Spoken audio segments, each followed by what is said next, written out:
It's midnight and you're tuning into Nightline with me, Sabrina Zainal. The top stories. 38 million ringgit in cash, 200 kilograms of gold seized in multi-agency raid. And Malaysia and the Philippines to explore more potential investments.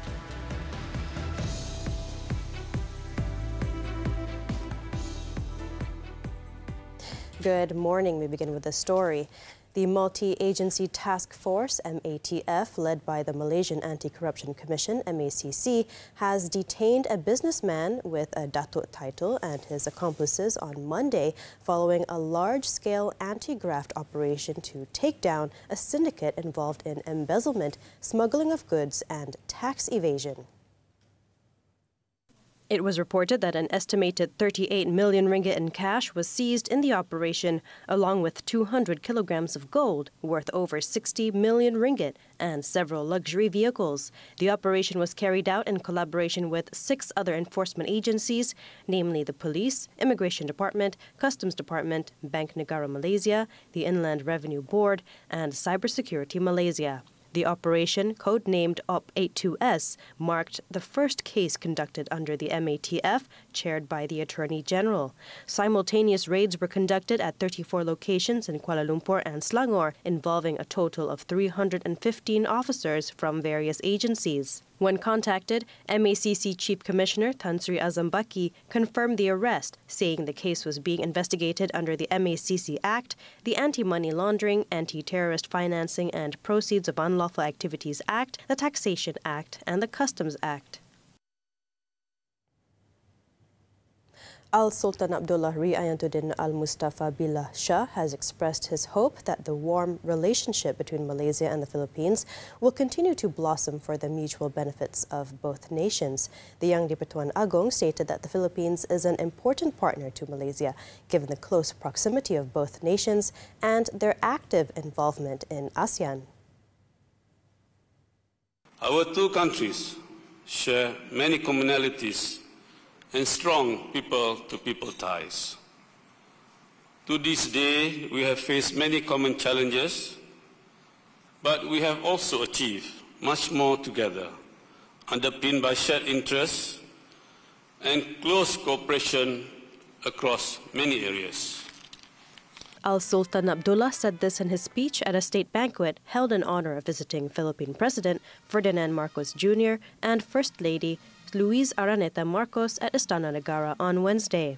Also present at the banquet hosted by Sultan Abdullah and Raja Permaisuri Agong Tunku Azizah Aminah Maimunah Iskandaria were Prime Minister Datuk Sri Anwar Ibrahim and his wife Datuk Sri Dr. Wan Azizah Wan Ismail, as well as other cabinet members. Sultan Abdullah also hoped that Malaysia and the Philippines can expand their collaborations and partnership in new and emerging areas such as agriculture, digital economy, and halal food industry. The Yang di-Pertuan Agong also said regular exchanges of high-level visits among leaders and officials of both countries will further contribute to a positive momentum in advancing the shared interests and addressing common challenges. The king added that both countries must continue to work closely in promoting the region's stability, security, and in making ASEAN a dynamic regional organization. Marcos was earlier accorded a state welcome at Istana Negara in conjunction with his maiden 3-day visit to Malaysia, which began the day before. The Philippine President and the First Lady were greeted upon arrival by the Yang di-Pertuan Agong and the Raja Permaisuri Agong. Also present were the Prime Minister, his wife, and cabinet members. The welcoming ceremony at the parade ground began with the singing of the national anthems of both countries by the Royal Malay Regiment Central Band, followed by a 21-gun salute. Marcos then inspected a guard of honor mounted by 4 officers and 103 rank-and-file personnel of the 1st Battalion Royal Malay Regiment. The Philippine President, along with the King, then planted a Nitum Nimon tree in the palace compound. The visit underscores the long-standing friendship and close ties between the two countries as close neighbors and partners in ASEAN, including through various high-level exchanges, such as Datuk Sri Anwar's recent official visit to Manila in March this year. Later in the day, Datuk Sri Anwar Ibrahim said Malaysia and the Philippines must boost their already rising investment and trade values to drive the economic growth and development of both countries. According to the Prime Minister, there has been a slight increase in investment and trade for the two nations. However, there is also huge potential that they must explore. Datuk Sri Anwar stated the business communities in Malaysia and the Philippines should interact more and jointly take measures to enhance bilateral and economic relations while resuscitating the economy post-COVID-19. He said this during a joint press conference with Philippine President Ferdinand Marcos Jr. following bilateral talks between both leaders at Perdana Putra in Putrajaya in conjunction with the latter's state visit to Malaysia. Among other matters discussed during the meeting was the potential of halal industries for the two countries. We mentioned also the potential for halal industry in both countries. We will certainly do our utmost in terms of the issue of certification, but I think jointly we should undertake some effective measures to ensure that the halal industry can penetrate more effectively into the Middle Eastern market in particular. During the bilateral talks, Malaysia and the Philippines have also agreed to uphold the ASEAN centrality and continue working closely together to address various geopolitical and socio-economic challenges. Datuk Sri Anwar added that the Malaysia-Philippines Joint Commission meeting, which will convene in October this year, was also discussed. Several Memorandum of Understandings, MOUs, involving a number of areas are expected to be signed between both countries during the meeting. Meanwhile, during the joint press conference, Marcos also said that both Malaysian and Philippine governments are committed to closely coordinate efforts to build capacity in the Bangsamoro Autonomous Region in southern Philippines, especially in the halal, Islamic banking and food security sectors. This was following Datuk Sri Anwar's working visit to the Philippines in March this year, where he vowed to continue efforts to help facilitate the peace process in the Muslim-dominated Philippine island of Mindanao, as well as aiding the people of the self-ruled Bangsamoro region through various capacity-building projects. Malaysia has warmly offered their expertise to train Philippine personnel and officials to strengthen our capabilities in these increasingly important sectors. And once again, I made an expression of gratitude to the Prime Minister and as well to the King earlier today, expression of gratitude for all the help that we have received from Malaysia and southern Philippines. In steering Malaysia towards becoming an economic powerhouse in the region, the government will launch the Madani economic policy ahead of the tabling of 2024 budget in the Dewan Rakyat, scheduled for October 13th. According to Datuk Sri Anwar, it would navigate the country through a new economic direction. The event is slated to be held at the Securities Commission's headquarters at 9 a.m. on Thursday. Apart from the economic policy, the government will launch several other pertinent policies to reshape the country's direction and economy before the tabling of next year's budget. Datuk Sri Anwar, during an engagement session with stakeholders in Putrajaya recently, said they were the new Industrial Master Plan and Energy Transition Roadmap, both expected to be unveiled next month, as well as the 12th Malaysia Plan midterm review in September. He said next year's budget would see the continuation of the unity government's maiden Madani budget that was tabled in February. The 2023 budget saw an allocation of 388.1 billion ringgit, an increase from the 372.3 billion ringgit budget tabled by the previous government last year. A total of 289.1 billion ringgit was allocated for operating expenditure and 99 billion ringgit for development expenditure, including a contingency reserve of 2 billion ringgit.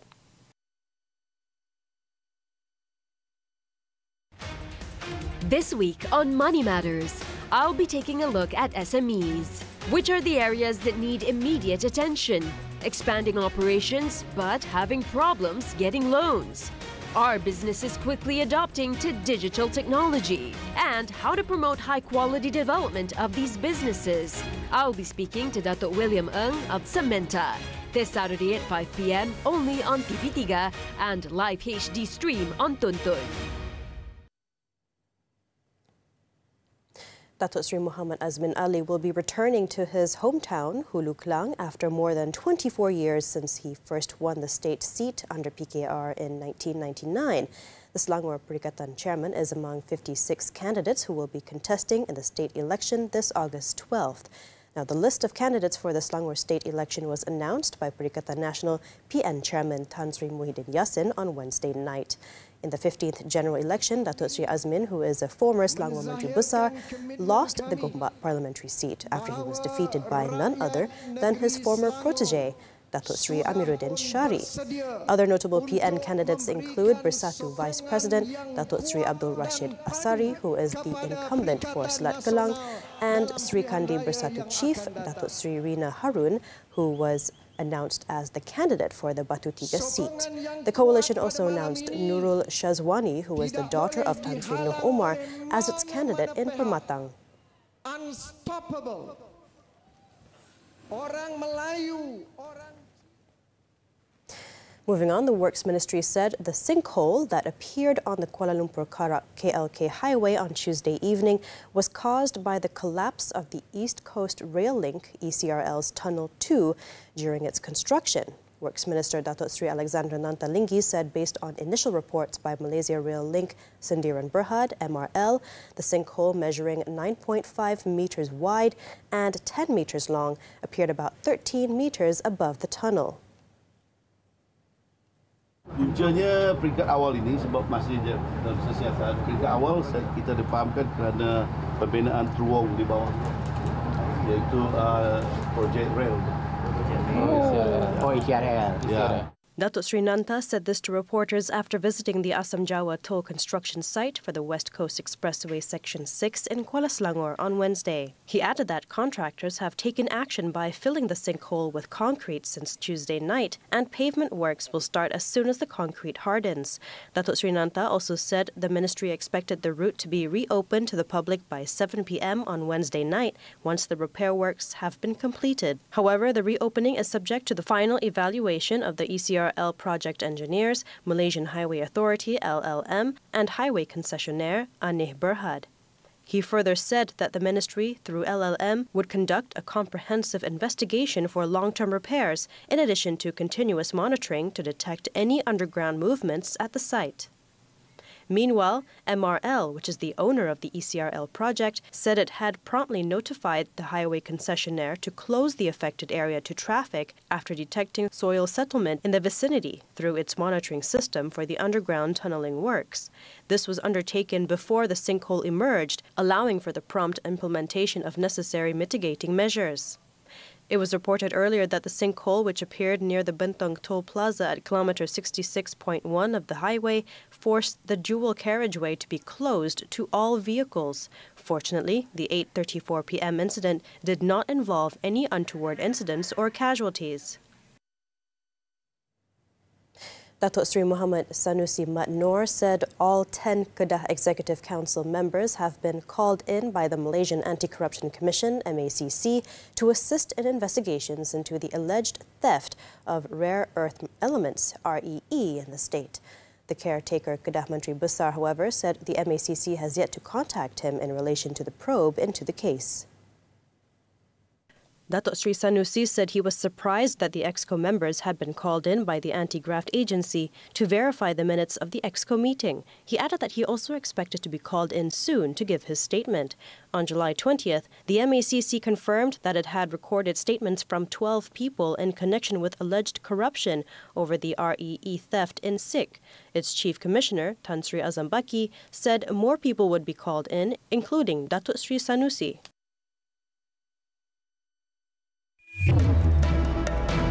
Hun Sen to step down after 4 decades. This and more after this breather.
foreign front.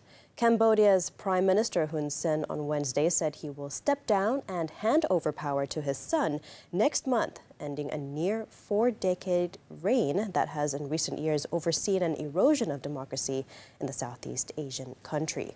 Hun Sen, who has ruled Cambodia for 38 years, confirmed the resignation just days after his ruling Cambodian People's Party, CPP, swept a general election last Sunday.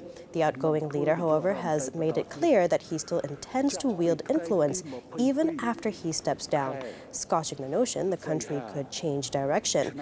Hun Sen said he would stay on as head of the ruling party and member of the National Assembly.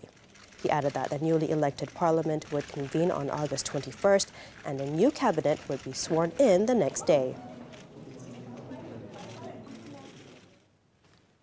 Thailand's self-exiled former Prime Minister Thaksin Shinawatra plans to return to the country on August 10th, facing a potential jail term. The announcement on Wednesday came amid a prolonged political crisis in Thailand following a general election in May. Now, according to Thailand's Deputy National Police Chief Surachat Hakparn, Thaksin would be subject to the judicial process upon his planned return. The 74-year-old faces up to 10 years in jail for multiple cases in which he was convicted by the country's Supreme Court. Thaksin, who served as Prime Minister from 2001 to 2006, left Thailand in 2008 to avoid facing time in prison, spending most of his time in Dubai after his government was ousted by a military coup led by General Sonthi Bunyarat-Glin.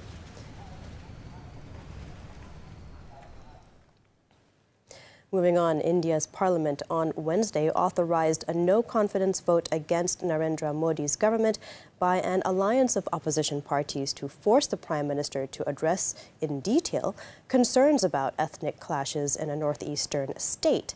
Modi's Bharatiya Janata Party, BJP, however, has a clear majority of 301 members in the 542-seat lower house of parliament, so the no-confidence vote will not impact its stability. Even so, the opposition parties believe the move will get the Premier to speak on the situation in Manipur on the floor of the House. It was understood that they wanted to trigger a debate about the violence in the BJP-ruled state, in which more than 130 people have been killed and 60,000 displaced since it began in early May. Approving the opposition motion, lower house speaker Om Birla said he would soon decide when the debate and vote would take place.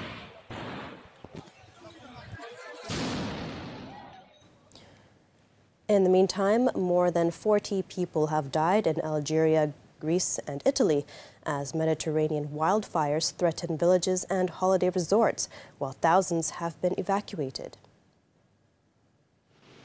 The heaviest death toll so far is in Algeria, where the 34 victims, including 10 soldiers, were surrounded by flames during an evacuation in the coastal province of Béjaïa, east of Algiers. According to authorities, Béjaïa is the worst-hit area, accounting for 23 of the deaths, where a massive firefighting effort continues, involving about 8,000 personnel and hundreds of fire engines. Meanwhile, in Greece, the Civil Protection Ministry warned of an extreme danger of fire in 6 of the country's 13 regions on Wednesday. On the island of Rhodes, more than 20,000 people have been evacuated from homes and resorts in the south in recent days.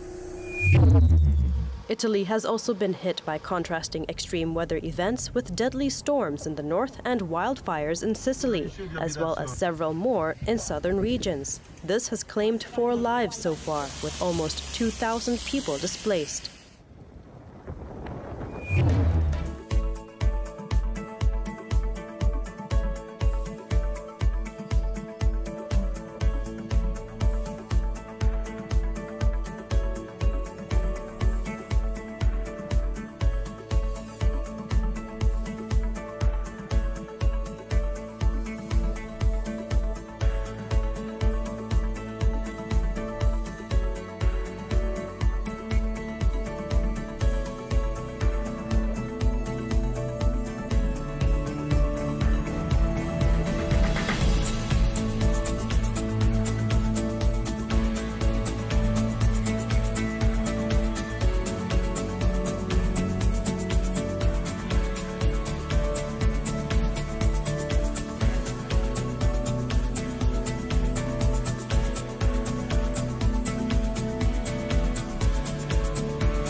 We're back with sports. Badminton, the 2023 Japan Open.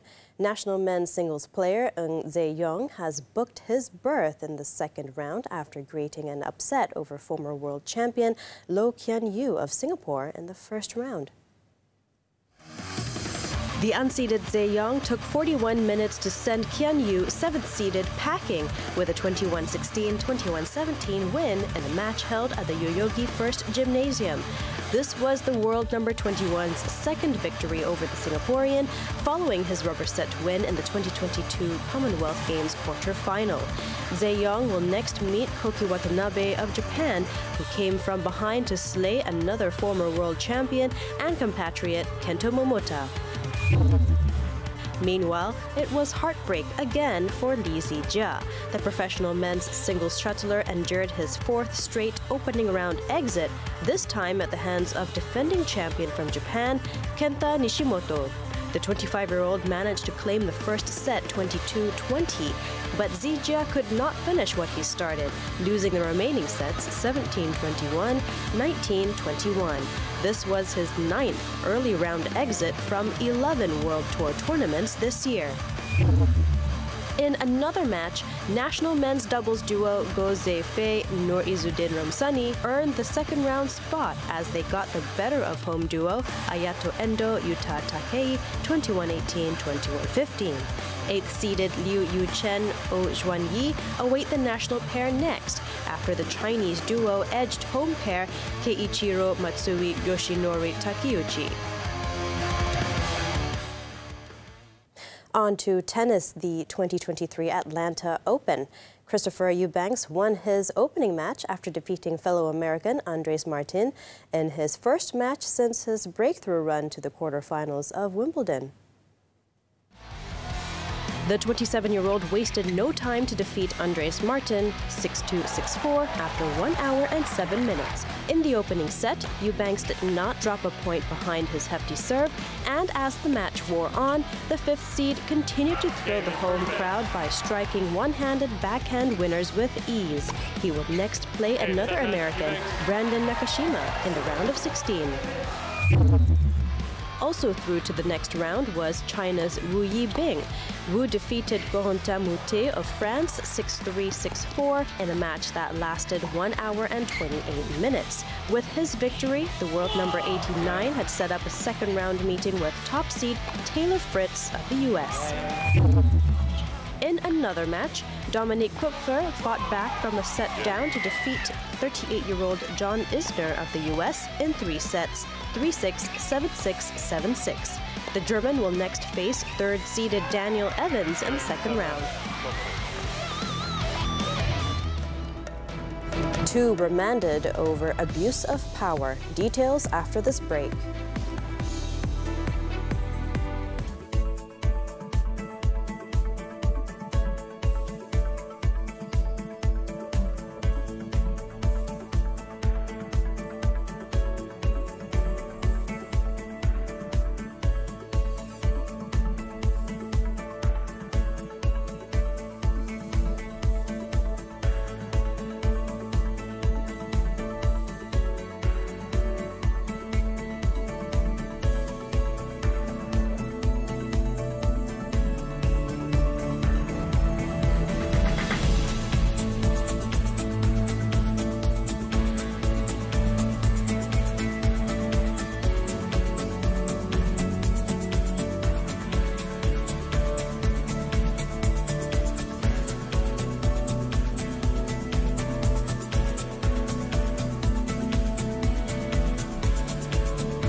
Welcome back. In Selangor, 2 men in their 30s have been remanded for 3 days by the Shah Alam Magistrates Court for alleged power abuse in the supply of essentials for a flood aid project worth about 900,000 ringgit. The remand order, beginning Wednesday, was issued by Magistrate Muhammad Shafiq Sulaiman to facilitate investigations into the case by the Malaysian Anti-Corruption Commission, MACC. A source said the first suspect is a former operations manager of a foundation who is believed to have misused his position to recommend the company of the second suspect to supply the essentials last year. It was also believed that both suspects have familial ties. They were arrested at about 2:30 p.m. on Tuesday at the Selangor MACC office after they were asked to give their statements to the graft busters. The case is being investigated under the MACC Act. In Perak, an elderly man escaped the gallows when the Ipoh High Court sentenced him to 38 years in prison on Wednesday after finding him guilty of murdering his neighbor 3 years ago. Judge Dato Abdul Wahab Muhammad ordered 68-year-old Muhammad Shaharuddin Zakaria to serve the sentence starting from May 4th, 2020, the date of his arrest. Muhammad Shaharuddin was accused of intentionally causing the death of 77-year-old Zahra Khalid at a house in Kampung Pasir Panjang Laut, Manjung, at about 8 p.m. on May 3, 2020. He was charged with murder under the Penal Code, which carries the mandatory death penalty upon conviction. Dato Abdul Wahab, in his judgment, said the sentence was decided after considering the victim impact statements, the facts of the case, witness testimonies, and arguments presented by the lawyers. The accused was also exempted from caning due to his age, which is over 50 years old. On May 4th, 2020, it was reported that a man had beaten and stomped on a woman who was a senior citizen to death before dumping her body in a ditch at Kampung Pasir Panjang Laut.